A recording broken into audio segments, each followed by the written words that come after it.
Again, so it's now 7:09 p.m. on April 11th, 2024. We'll start the meeting. At this time, the first one up can be the Department of Design and Construction regarding Northwest School Safety Project. And Clinton Mike here.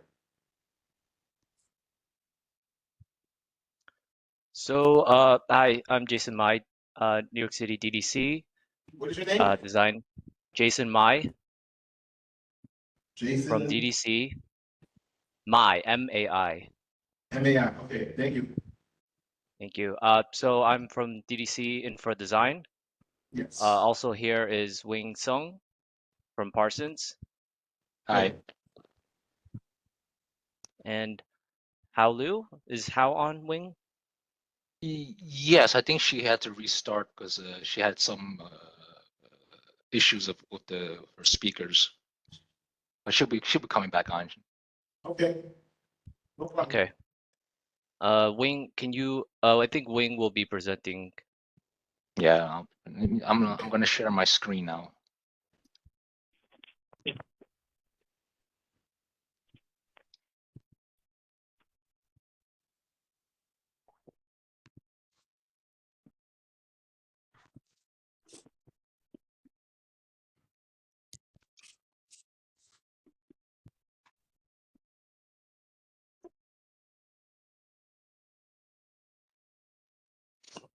All right. I guess I can begin.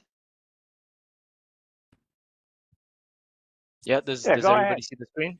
All right, I'm gonna go ahead then. All right, thank you. All right, so hi, good evening all. All right, my name is Wing Sung and I'm from Parsons Transportation Group, which is a design consultant for the New York City design and construction. So tonight I will be presenting this project for the West 254th Street, Van Cortlandt Park East, Northwest Bronx School Safety Improvements Project. Go to the next slide, actually. Oh,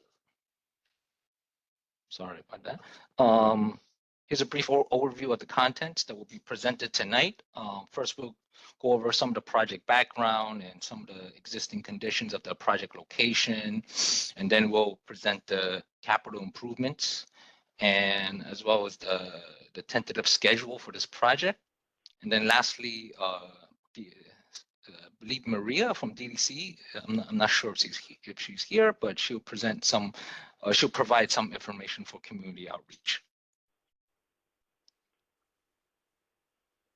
So this is a capital project that's under the City of New York's DOT school safety program, which deals with street improvements near schools. The intent of this project is to improve the pedestrian safety and accessibility to two schools in the Northwest Bronx. The first one is the Salintar Akiba Riverdale Academy, also known as SART Academy at West 254th Street, and also the Judith K. Weiss Woodlawn School, also known as a PS19 at East 237th Street.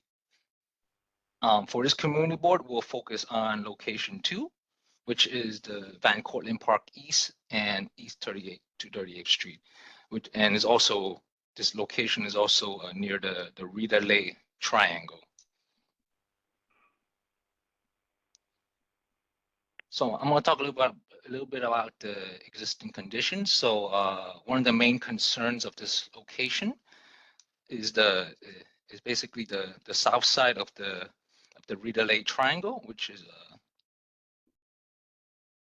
where the East 238th Street meets Van Cortlandt Park East, which forms a approximately 95 feet wide slip lane, which is shown in the picture on the top left.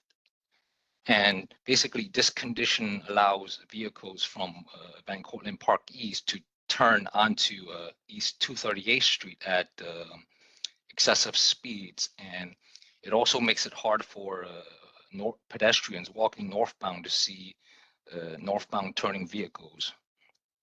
And then some other concerns about this location is that it lacks a crosswalk, and also at the south tip of the triangle, there's currently no pedestrian ramp, which is also you can see from the picture on the bottom left. Yeah. So in order to mitigate these issues, this capital project will construct a large curb extension at the southwest corner, which will normalize the current slip lane conditions, and as well as reduce the pedestrian crossing from 95 feet down to 35 feet.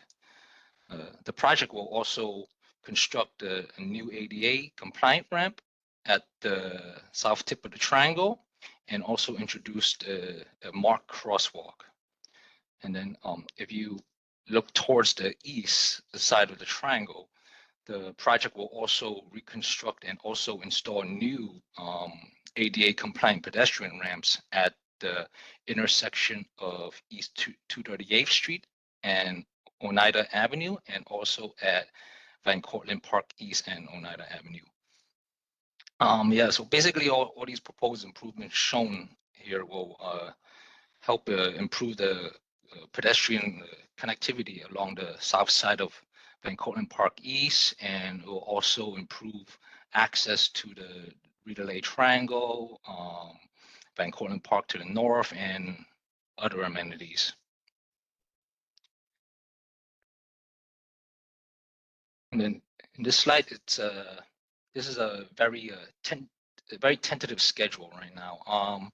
Currently, we are anticipating to have a 75% design plans completed by September of this year, and with also a project community outreach in the fall.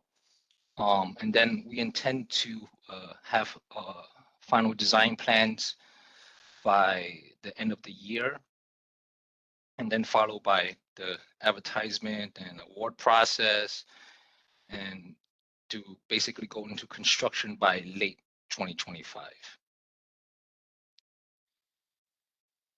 And then now I will turn it over to Maria. I don't know if she's here tonight, or if there's someone from DDC that Maria, are you on the line?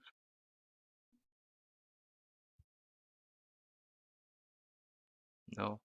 Wing, can you just read the slides out loud? Oh yeah, sure. I can read it. So this is a community outreach. The DDC's Office of Community Outreach and Notifications, which is the OCON, and they work with the community boards, the business improvement districts, the local businesses, and other community stakeholders that are impacted by the construction. And DDC will dedicate a on-site community construction liaison. The information will be provided during the pre-construction phases. And here's a few of our offices. And some of the responsibility of the liaisons is that they are the first point of contact. They maintain the on-site presence and communications. They identify and resolve and proactively address any issues and inquiries. And then they also distribute advisories and construction activities, which a weekly construction activity newsletter, as well as provide 72 to 24-hour advisories for work impacts by via email, or they go door to door. And then they also attend community board monthly DSC meetings. And then in addition to on-site project, they have printed materials, which is continuously updated for the community, and the community can reach out using the following link there, outreach materials at newyorkcity.gov. Right? Wing, this is Kristen from the DDC. I'm not Mhm. entirely sure where Maria is, but I'm just gonna add on to this real fast. Oh, yes. If you um I I work with Maria and cover outreach for the Bronx.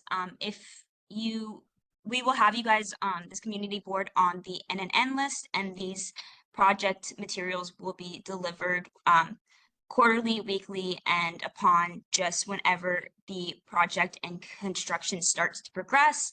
And if you have any like questions or concerns or any community concerns, you can feel free to reach out to me or Maria, and we'll provide our contact information. We're always here to help as long as well with the CCL.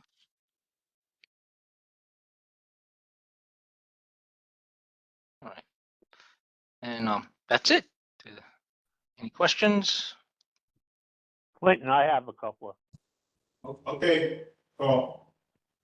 Okay, thank you. I have a question. What does this triangle have to do with PS 19, which is about 4 blocks away from the location you're dealing with? What does it have to do with the school? Well, Um, okay. yeah, go ahead, go ahead. No, you go ahead first. Okay, this is how Pharma Parsons. I'm also the design consultant working for DDC. And actually, this intersection is kind of for the students on the way to school. Many of the students, like living in the neighborhood, they gonna use this intersection on the way to school or go back to home. So we just like to provide a safer intersection and for the students to and from the school. If there's In 15 addition, kids yes. that, excuse me, I don't want to interrupt you. I just want to tell you, if there's 15 kids using that intersection to go to school, I would be very surprised, because I will tell you one thing. Across the street is Van Cortlandt Park. There is no development there. Along the east side of Van Cortlandt Park East, yes, there are houses. But when the kids walk down the east side of the street, when they get to 238th Street, they turn right, and then they cross Oneida and continue on their way. They do not cross 238th Street at all. And number two, you have a stop sign at Oneida on 238th Street. When you come around the corner, you can't come too fast because you have to stop at Oneida Avenue. One of the improvements they can make is just put a stop sign up on Oneida also. This way, it's an all-way stop. I have no objection to you improving the area, but to use the school as a reason for the improvement, I don't see it. I live here in Woodlawn for 64 years, and I know the intersection like the back of my hand. So I'm just curious, how many, even if it saves one kid from getting hit, I'm for it. But the point is, I don't see the real need for this. But if I can see narrowing the roadway down, but nobody comes around that corner so fast. The angle looks like you can do a good speed, but if you come around the corner, the distance between Van Cortlandt Park East and Oneida Avenue is about 50 feet, maybe 55 feet, and you have to stop. I don't see anybody coming around there fast and then slamming on the brakes, because everybody that uses that street, including me, know exactly when you come around the corner, you're going to have to stop. And thank you very much for the inputs. We're gonna discuss with City DOT and the DDC. However, this improvements is not only for the children, it also helps the residents who like pedestrians who walk on the east side of Van Cortlandt Park East to cross this intersection. Also, all the improvements doesn't affect any traffic operation. the other thing is, what you really need at that intersection is improvements to cross Van Cortlandt Park East, which is fairly high speed. They come flying down there, but there's no improvements coming up on this showing any improvements to cross Van Cortlandt Park East at 238th Street or at Oneida Avenue. Yeah, thanks again. We hear you, and we're gonna investigate with DDC and the DOT and get back to the community. Yeah, because I would take a new look at this, because if you're gonna do the improvements, which I'm not against, you gotta understand that, but you gotta make improvements so people can cross Van Cortlandt Park East there, both at Oneida, which is on the north end of the triangle, and 238th Street, which is at the south end of the triangle. Yeah, understood. Currently, it is not allowed to cross Van Cortlandt Park because at this intersection, it is free flow. There's no any stop sign or signal controlled, so it is not safe for pedestrian to cross Van Cortlandt Park at this location. I would think the I got signal your would point. be, Yeah, I think the because- signal will be more than helpful on Van Cortlandt Park East. yeah, I believe right now DOT is doing a study, because they did mention that they do eventually want a crosswalk across Van Cortlandt Park East, but they're currently still doing a study, but we haven't heard anything from them. But I guess part of it, I guess we can reach out to them and see what their status is under research. Yeah, I would do that because I wouldn't want to see you fix something up nice. The triangle is beautiful. You know, it's very important to the residents of Woodmont, that triangle. And because the War Veterans Memorial is there. And Oh. the key is, if you don't do something for Van Cortlandt Park East at the same time, you know, it's all null and void, because the issue is not 238th Street or Oneida Avenue, it's Van Cortlandt Park East. Okay, thank you. To clarify, actually, our design won't affect the triangle. It's just at the tip area, there's like a kind of extended approximately 5 feet to construct new pedrums. And all the green area plantings will not be affected or impacted. We're gonna protect the triangle for sure. Like I said, I'm not opposed to your project, but it isn't worth 2 cents without the issue of fixing Van Cortlandt Park East, slowing the traffic down. Understood. Thank you. Thank you for your listening. Okay, thank you, Carl. Does anyone have any more questions on these proposed improvements? Hi, are you taking questions from people who are not board members? We can, yes. Hi, my name is Kira. I just have a few questions. And like Carl, I noticed in the presentation, it said that this location is adjacent to the school.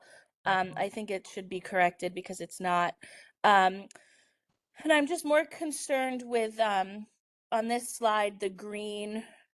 It looks like maybe you're extending the sidewalk or adding plantings or greenery. There's like a big green thing with a dotted line. Can you just explain what that is?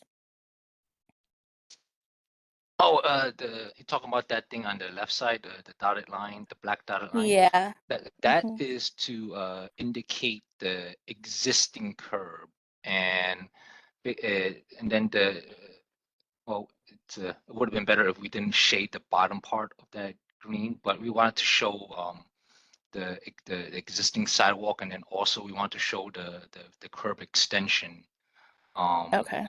But the green basically it indicates the construction area, that area, that the sidewalk will be reconstructed, And then there's going to be, yeah, I believe there's going to be tree plantings and other amenities. Okay, so I just want to make sure that you guys are in touch with the large apartment building that's located right there.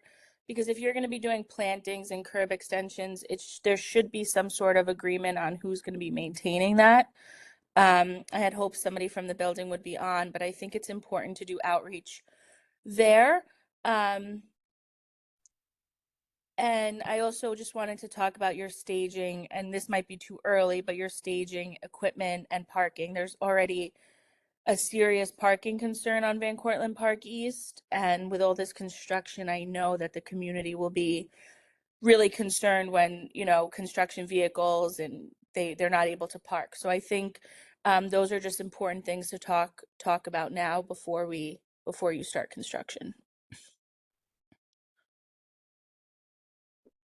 Yeah, sure. Sure. No, definitely we'll keep that in mind. That we haven't really, yeah, we're still very early in the design. We haven't really fully thought out the construction sequence yet. But yeah, but we definitely know everywhere in New York City parking is an issue.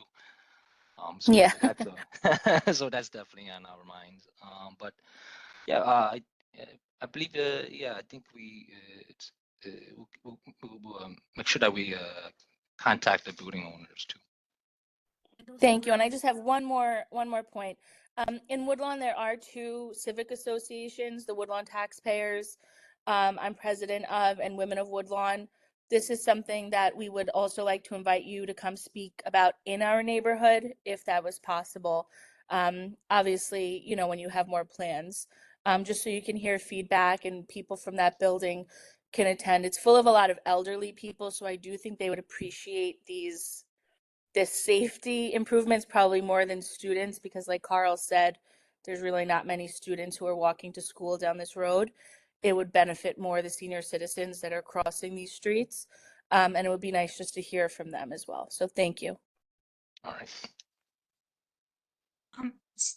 Sierra, if you could just provide your contact information in the chat, we Sure. would be more than happy to provide this slide deck and come and meet with you guys and present, especially as the design moves forward. I can reach out to you. I'm again part of the OCON and community outreach. Thank you. I appreciate that. Yeah, no problem.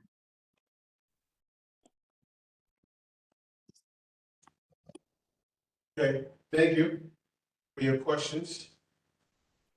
Anyone else have questions? For DDC, DOT?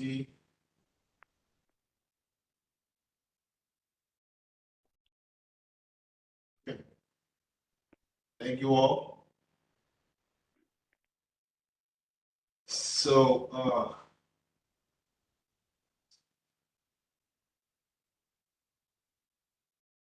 a request by Montefiore Wakefield campus to convert Carpenter Avenue between East 232nd and 233rd Streets to a one-way, I believe, right?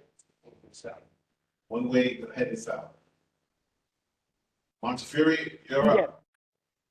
Thank you so much. Thank you for your Yeah. time and good evening to all. I'm actually in transit. I'm in between two events at the moment, but I know how important this meeting is for the community and for the institution. We did provide you with a presentation. Can I get your name? I'm sorry? Your name? I'm Lillian Perez. I'm the Vice President of Government and Community Relations for Montefiore Einstein. Okay. And tonight I'm speaking regarding the traffic pattern change at the Montefiore Wakefield campus on Carpenter Avenue East between East 233rd and 232nd Street.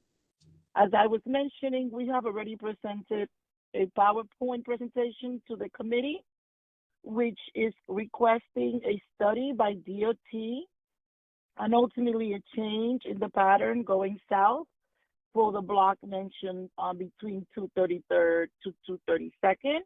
We're requesting to make it a one-way all the way, given the recent development of a housing complex across the street.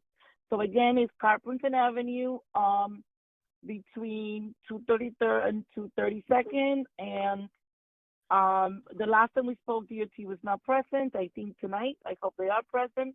And what we're looking to do is to reduce traffic significantly, improve safety for the for the community, patients, and the staff, and also the emergency vehicles going in and out. As we quoted before, we expect the building to have an entrance to their private garage very close to our entrance to the emergency department.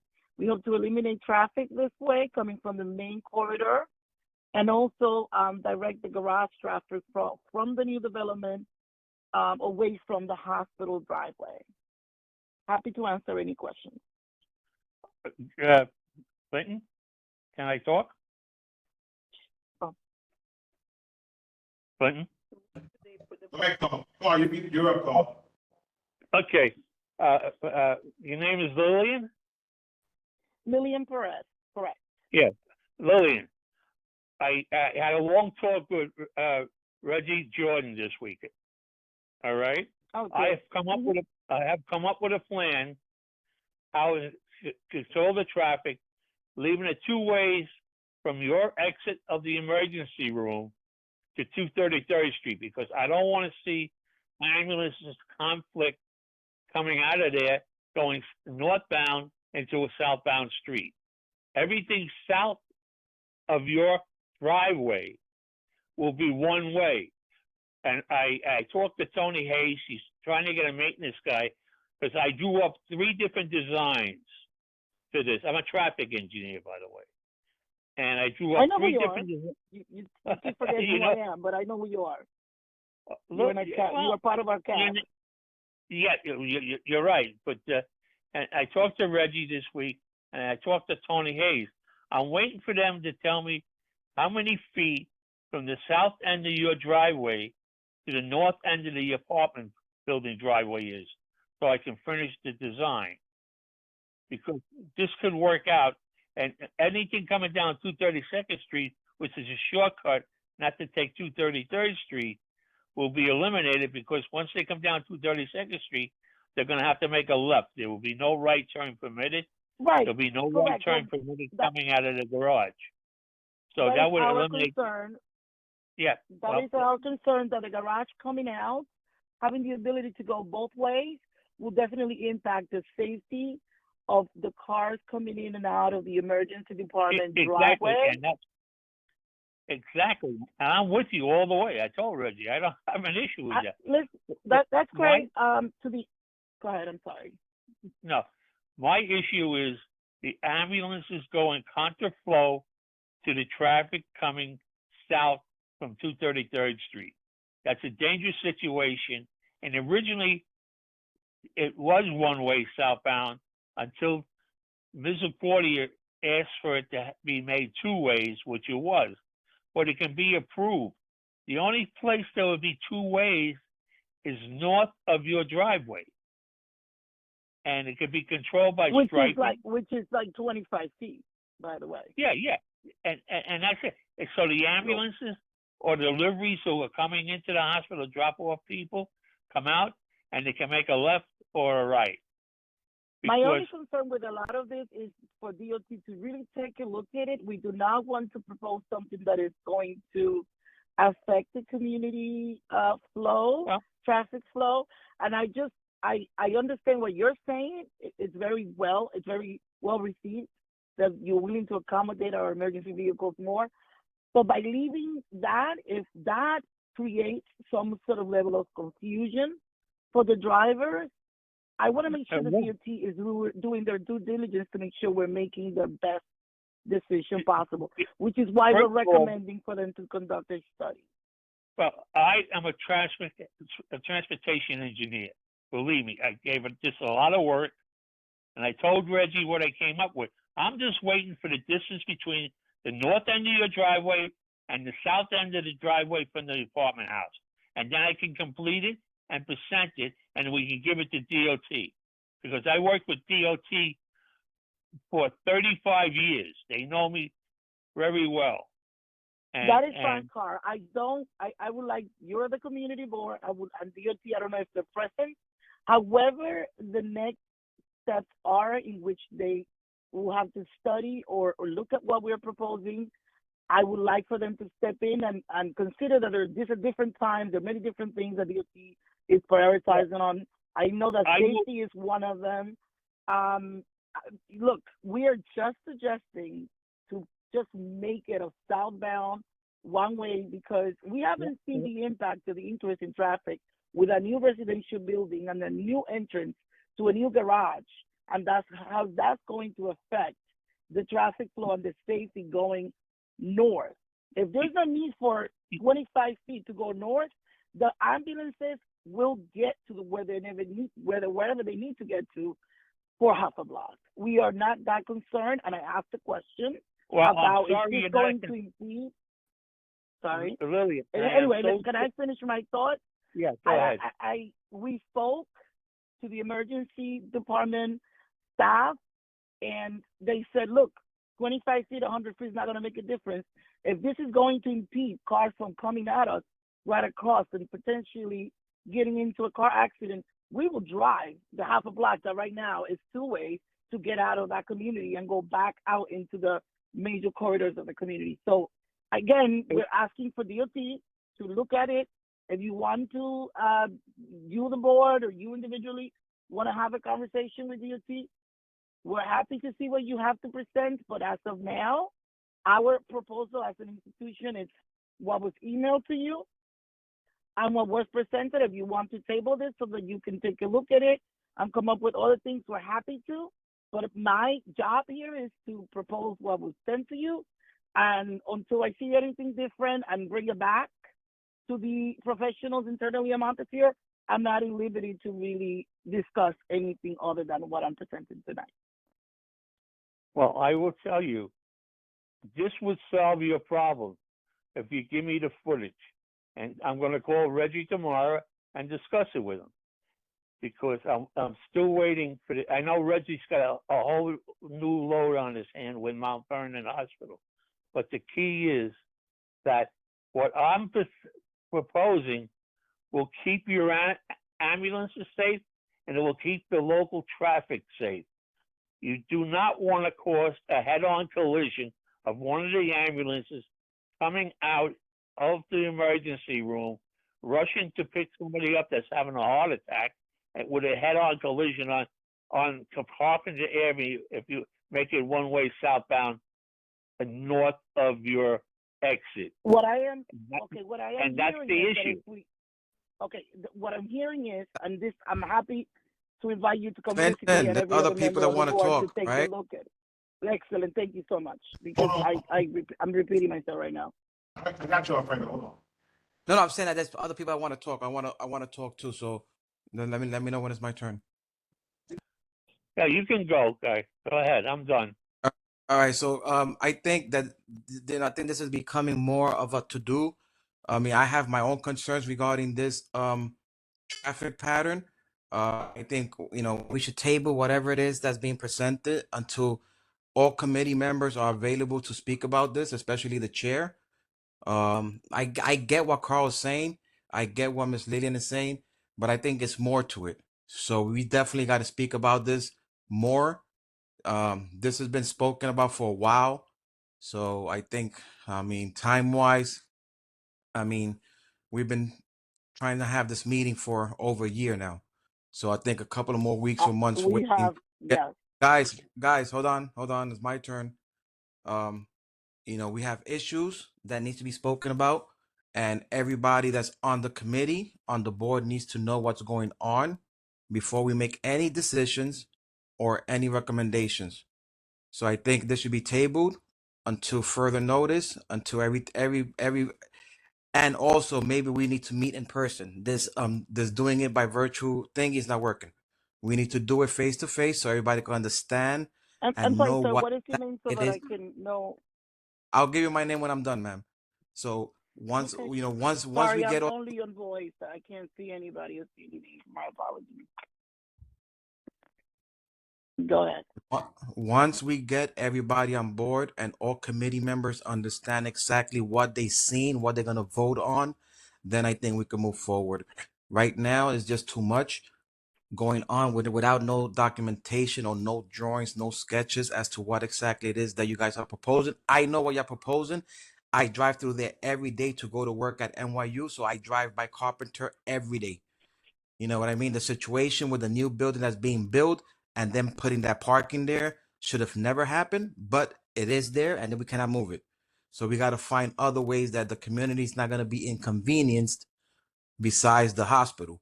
All right. I see everything that goes on with the ambulances trying to get into that driveway. It's a mess. It's a mess. You know what I mean? So this is something we really need to speak about. Carl's gonna come up with some design issues because he's actually knows this area very well. So I definitely take his input very, very highly. And that's my thinking. My name is Alfredo Figueroa. I'm the chair of the Public Safety Committee for Community Board 12. Great. Thank you, Alfredo. If I may respond quickly to what you just said. Were you part of our last presentation? Because I don't recall your input. I don't know if I was around, but I know about this for Yeah. a while. I know this was spoken Yeah, about for a we've while, so I been don't know. trying to get a meeting about this for a very long time since the building development have been being built. I would just say and cautious the community of the time frame that you guys need to take a decision based on how quickly this building may open. In other words, if that That parking building's lot gonna becomes that active, building, Lillian, that building's gonna open faster than what we think. And I think what's gonna wind up happening correct. there is not just gonna be apartment rentals. That's just FYI. Oh, well, I'm not aware of any of that, but I will also just put this out there to the community board, maybe the committee, that we are willing to do a tour and host you in the hospital to show you exactly what is taking place. Mr. Figueroa, if you're willing and able to look at our PowerPoint presentation that was provided and emailed yesterday, I'm not physically in your meeting because I was just told about this meeting when I tried to follow up on this request 2 days All right, I ago. So got you. my I hear you. apologies. I was not That's fine. aware about your meeting, I hear you. but we I hear need you. to try to act as quick as, and I agree with you. This is a big matter. But I'm just giving you the timeline because summer comes and people drive more wild, and there is an increase in traffic in the summer in this community. So all I'm saying is let's get everything we need to gather together. All the experts we need to get together, obviously including Carl, who is very familiar to the hospital and is very involved in the hospital activities and decisions, so that we can move forward with this project, please. I agree. Thank you. Thank you, So Lillian. we have DOT on the line. Do you have any input on this, DOT? I know you're not here for this, but do you have any input on it? Because there's gonna be need to be a study done for this if it's trying to move forward. Hi, I may just say for the record, we did present to DOT several months ago, the same proposal, and they told us to go to you, but I'm not sure the same team that DOT had about a year ago is still in place. So if we have to do another presentation, we're also happy to welcome you, DOT. Okay. Does anyone else have any questions on this project topic?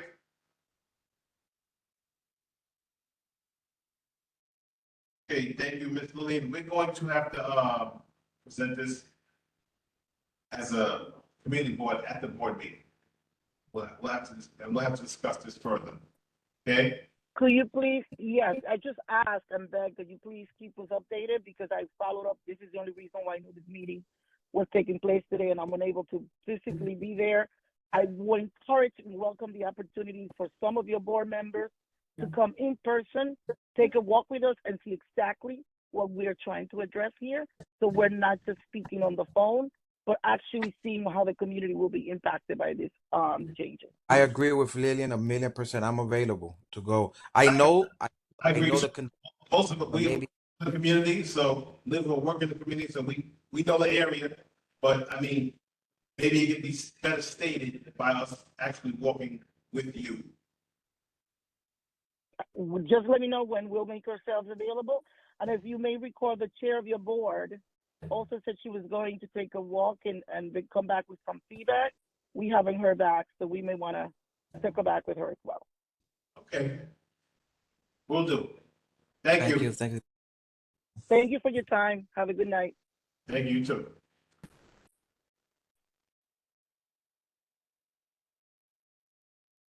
Okay, next on the agenda is the request to coordinate the corner of Duncan and Learning Avenues. Is anyone here from the church?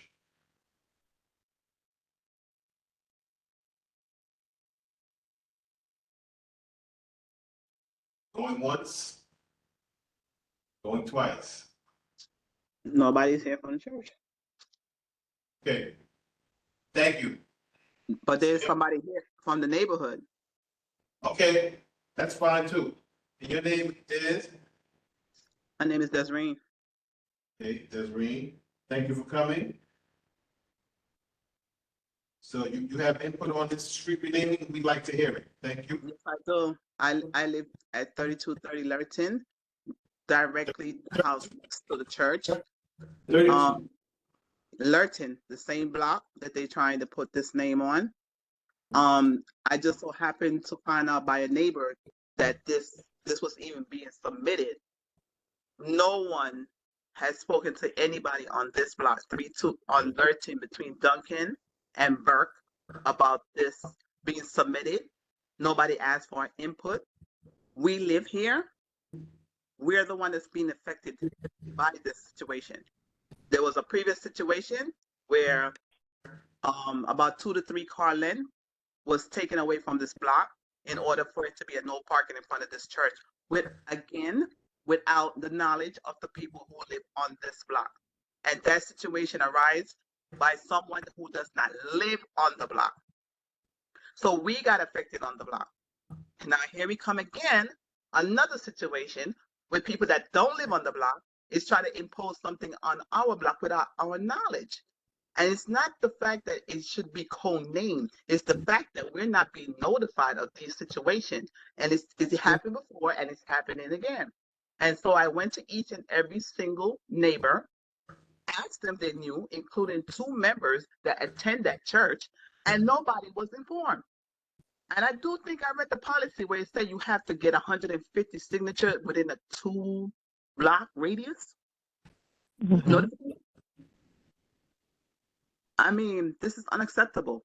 They have other options of naming that pastor, which I got along with very well.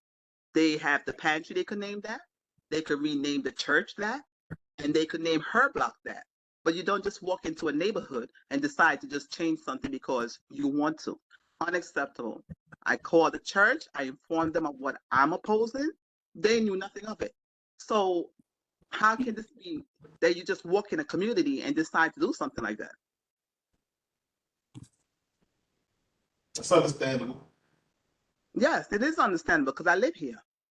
And this, if I don't make a stand on this, then other things will be, secretly being submitted constantly in this neighborhood without us knowing.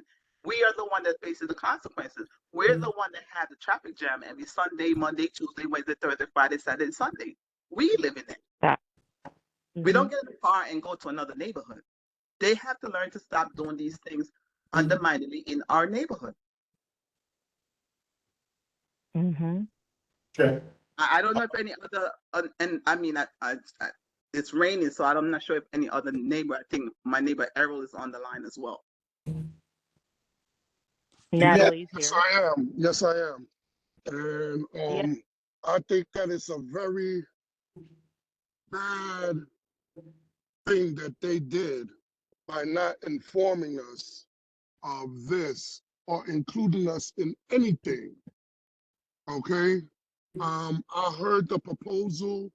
I'm the one who hold the proposal on the committee, and when they were saying that they help the community and they do all of this for the community, we're part of the community and we haven't seen that. We haven't seen anything that they said that they do for the community. The only thing that we get from them is we get Traffic. a big traffic jam. Mm-hmm. Sundays are the worst because you got people parking in front of your driveway. In order for you to get out your house or to come back in your house, you got to stop, go to the church. And I find that kind of disrespectful to go into a church while they're having service to ask somebody to come out and move their car from in front of my driveway. I don't think that this should happen at all. And They and didn't, if they I didn't inform us. They didn't even contact us, talk to us. They did nothing. And they're trying to do this again under the table, under our noses. And I'm not with it. if I could interject with my neighbor, which is directly across from me, that no standing sign is no standing anytime. That means the community that lives on this block has to go around 3 to 4 times at night just to find a parking. They can't park in that 3 to 4 car space. They go home and they park. Now, my neighbors have been parking at the no standing and get a ticket for $115 per night. Now you have another building that's being at Glen Hill Road and Lurchin Avenue that has 33 units. That's even more parking that's not going to be available. So when you see we're speaking up on this thing, it's not that we have anything against the pastor. It's just the undermined situation of going around. What signature, what notification did this lady submit to even come forward and put that submission in, that application? The church is not even aware of her doing this. She got no permission from the church to do this.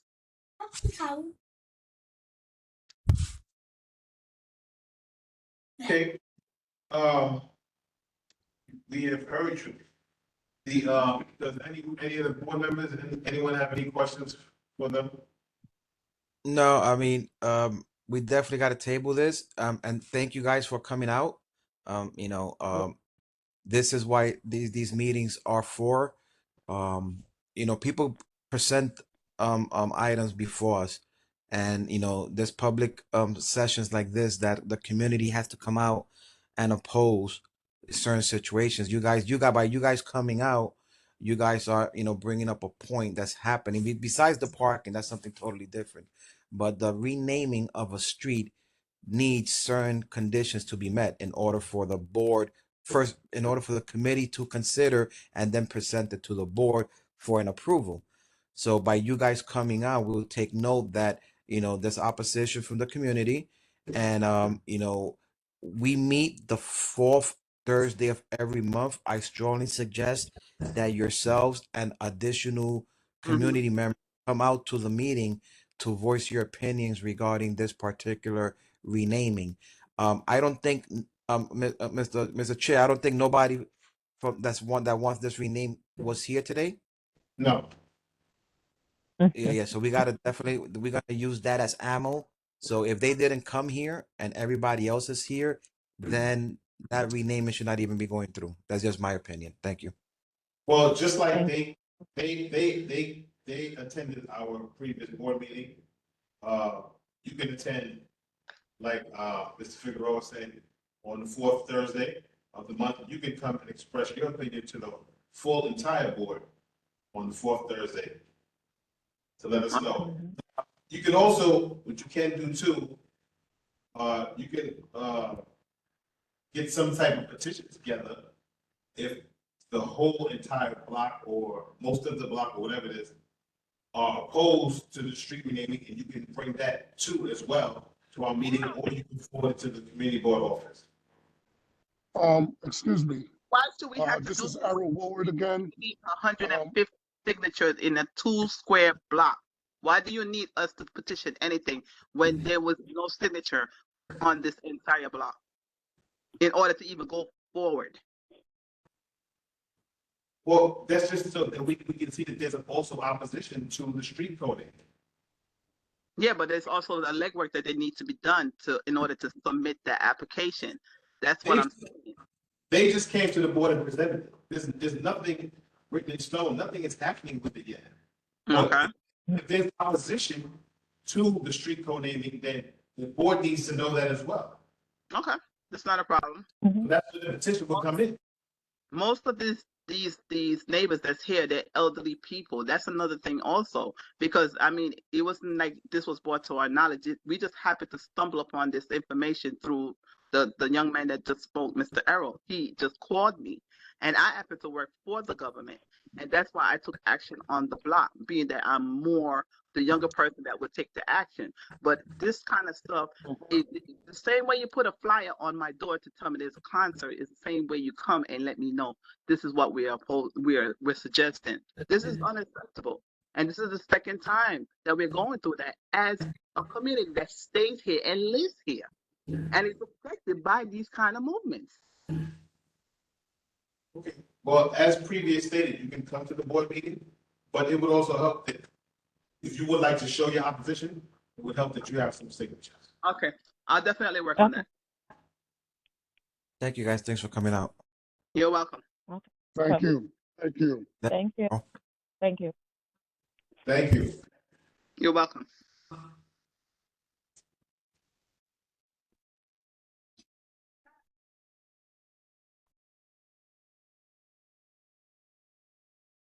Stand by, board members. Stand by.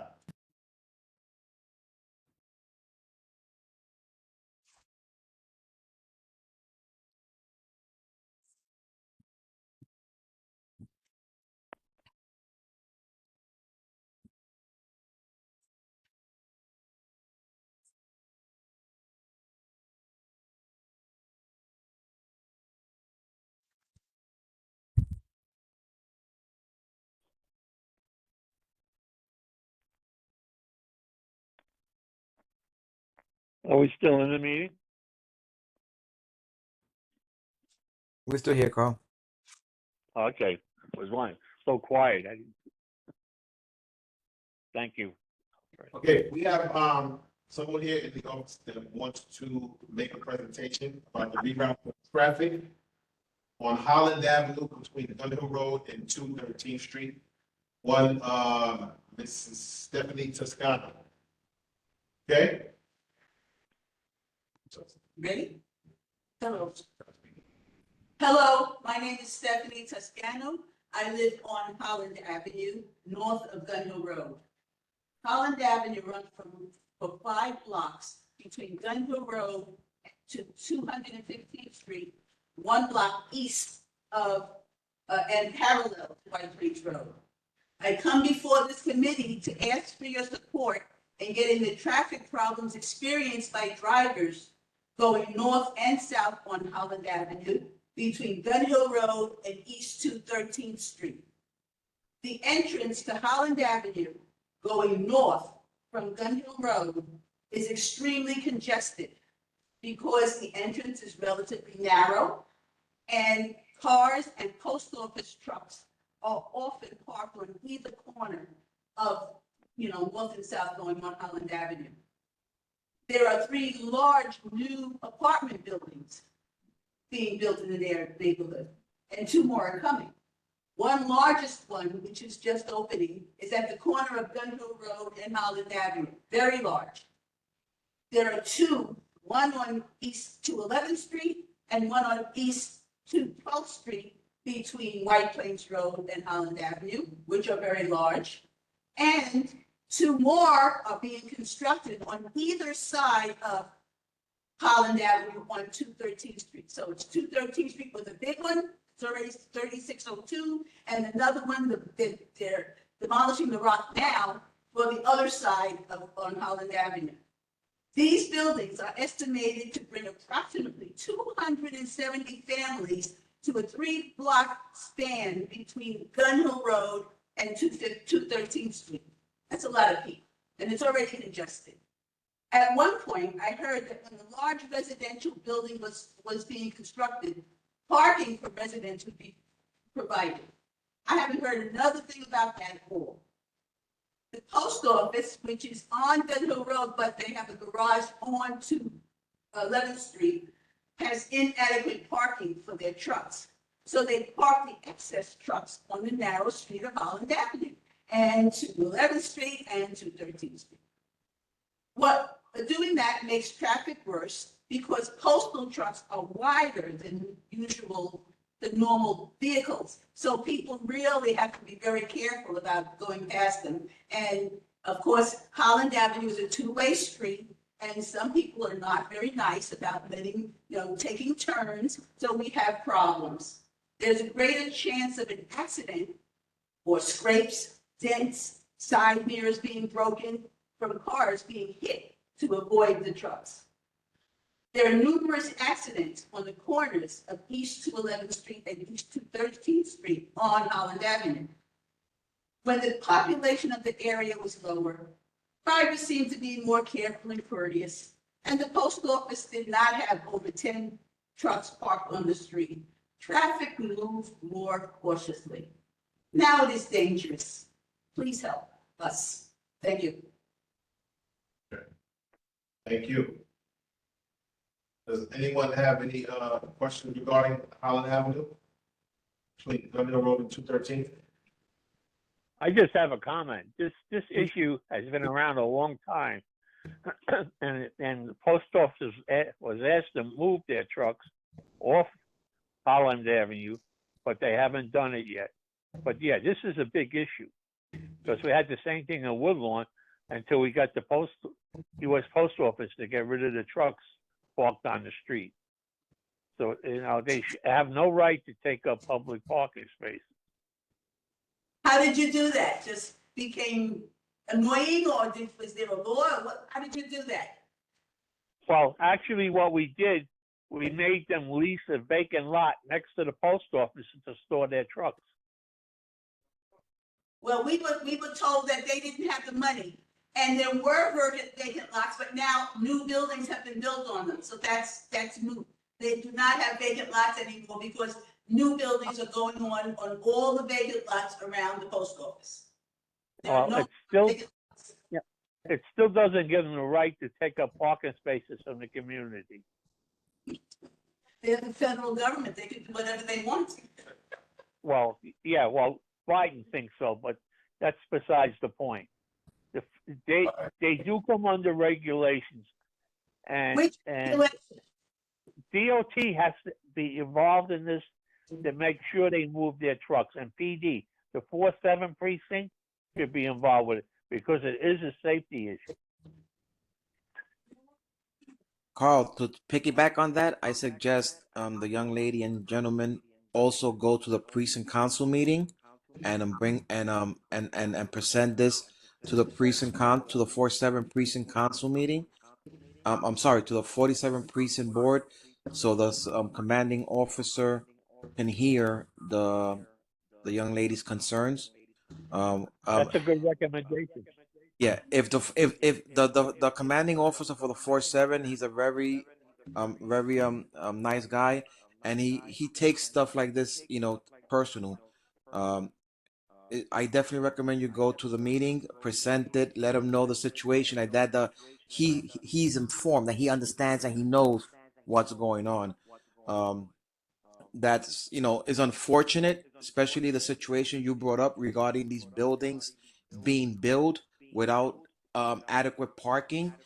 That's something that has to be brought up to the council. So when these developers are building these buildings, mandatory, they have to provide parking. Sometimes in some zoning districts, it's not mandatory to have parking. That's why they don't build parking. You know what I mean? So that area, there's like 3 or 4 buildings being, that are going up or are already up. And if there's 500-600 apartments, that's maybe only like 50 parking spaces. So that's a problem. And again, that's one aspect. But regarding the safety concerns, regarding the vehicles, the double parking, and all that other stuff, I definitely recommend you bring it up to the 47 precinct council. Okay. Thank you. Yeah. The issue is, are these buildings affordable housing or regular housing? Affordable and shelters. Okay. Affordable housing does not have to provide parking. That's the problem. Yeah.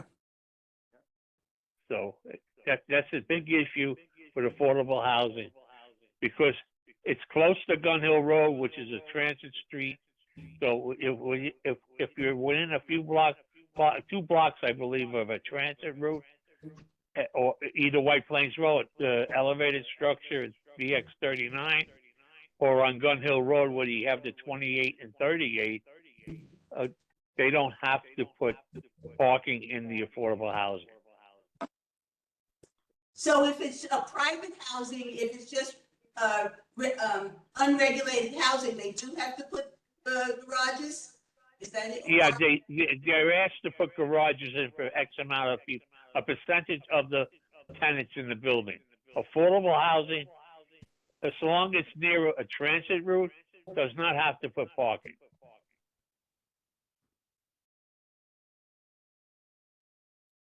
Okay. So I guess all these other buildings are affordable housing and when you're at transit hub. But what about the people who live in these buildings have cars? Whether or not they're near a transit hub. That's unfortunate, man. That's a problem that the whole New York City has, not just the Northeast Bronx, the entire New York City. I mean, that's something we cannot control, unfortunately. Um, that's a totally bigger issue. The city as a whole has, there's just too many vehicles in the streets, and we can't control people having vehicles and where they're gonna park at. Yeah, then is it possible to, there are maybe a number of things, like don't allow parking on the corners? Because it seems like it's very difficult to get into Holland Avenue from Gun Hill Road or out of Holland Avenue. That's a good point that you could bring to the precinct commander so he could send one of his traffic officers to study that there and see, because it could be a situation that it could be a safety issue for a fire truck to turn or ambulance to turn. But all these things need to be brought up, not just here in committee, but also to the priest. They could know, and and they could do their enforcement. And also DOT needs to also maybe do a study. I mean, I don't. I mean, this is the first time me hearing of this. I mean, usually the serious situation, a fire truck, right or left turn onto a particular block, they make noise and it gets resolved. So I don't know if it. I haven't heard of this, but definitely bring it up to the priest so it could be on. Yeah, they need to daylight the corner. I'm sorry. They need to daylight the corner, which means put up a no standing anytime sign. Not that, it would make parking worse, but it would be safer, I think. For people. Yeah, well, safety first. Make Holland Avenue one way so that you wouldn't have a problem about that either. Well, that's a good recommendation. We could ask DOT to take a look at it, do a study. Yeah. One way or the other, I don't care, but just so you don't have that constant conflict. It's a lot of conflict all the time. And I'm sure it was made worse when you couldn't make the left turn from Gun Hill Road onto White Plains Road. So the next block is where everybody's making that left turn. If you're coming east, from west to east on Gun Hill Road, you're making that turn. It's very difficult. Or onto where the church is, if you're going north, it's hard, They should make a turning lane or something, something to just, it always gets jammed up there. Then you have a busing lane. Yep. It's very difficult. Want to let you know that a lot of times affordable housing is into shelters. Oh, this one is already, it's already. You said shelter. Yeah. So you know that. A lot of times that's what it turns into. Yes, we know. No one can really afford the affordable housing. I don't know why they have this. I suppose it's like $2,000 just for a studio. Who could afford for a studio? Affordable housing. Yeah. Yeah. So, does anyone else have any comments or questions on this? What we're gonna do is, we're gonna request a study from the board. She's gonna request a study from DOT tomorrow to see if they can look at this. You want me to leave this for you? She wants to come so you get the information. Okay, thank you. I appreciate it. Thank you. Thank you. Hold on.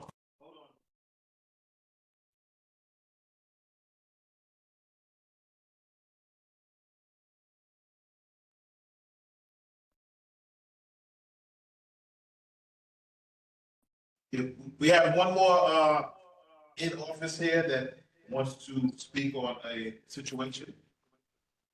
Say your name. My name is Patricia Boswell. I was on the community board as well. And there's two areas that need to be four-way signs in the valley. That's Burke Avenue and Grace. There's been accidents after accidents there. And that's right by Workers Circle Home. And then also on the Grace Avenue side of Hammersley Avenue, there needs to be a four-way, because a lot of times on the corner, you can't see cars coming from Exton Avenue. And with the hospital there, the nursing home there, there's been accidents on that corner too. So you have a four-way on Eli, and then all of a sudden, everybody's rushing up to Grace Avenue, so it's not balanced. So it needs to be looked at. And it's the same thing on Eli and Burke. There's a four-way there, but then when you get to Grace Avenue, it isn't, and they just speed up, you can't see, and the next thing you know, there's an accident. So that particular community is looking for those two locations to be evaluated for stop signs. Okay. So, we make a request to the board. Okay. Make a request to the board, and it'll be submitted tomorrow. Okay, so I'm requesting the board to have an evaluation for this particular request. The board stop sign. Right, at these two locations. Grace and Burke. Grace and Burke. And then Grace and Hammersley.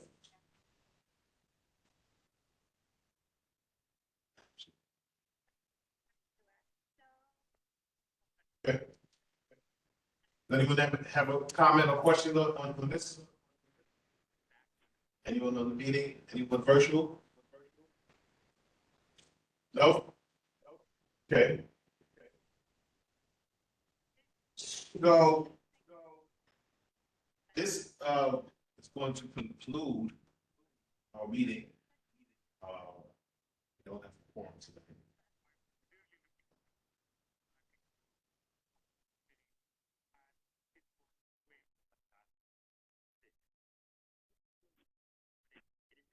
Okay, everybody have a good night. Night, Carl. Take care. Okay. Good night, everybody. Night, Goldie. Love you. Make a motion to close this meeting at Love you more. 8:17 p.m. Don't move. Second? Second. Who said so moved? Who's that? Fredo. Fredo. Okay.